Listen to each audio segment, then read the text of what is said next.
علامہ اقبال کی شاعری کا دوسرا دور 1905 عیسوی سے 1908 عیسوی تک کہلاتا ہے۔ یہی وہ زمانہ ہے جس میں علامہ اقبال مغربی افکار سے متاثر بھی نظر آتے ہیں اور ان کی تہذیب سے بیزار بھی۔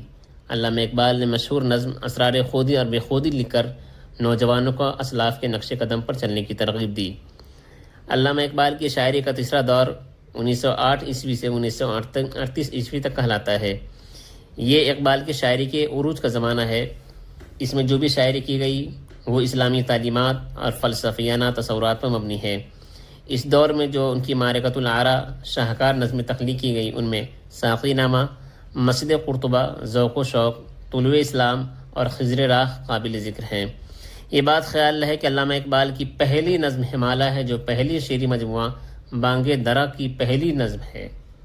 علامہ اقبال کی فارسی تصانیف میں اسرار خودی 1915 عیسوی میں شائع ہوئی، رموز بے خودی 1918 عیسوی میں شائع ہوئی، پیام مشرق 1923 عیسوی میں شائع ہوئی، زبور عجم یہ 1927 عیسوی میں، جاوید نامہ 1932 عیسوی میں شائع ہوئی، پسنج بایت کرد اے اقوام شرق یہ 1936 عیسوی میں شائع ہوئی۔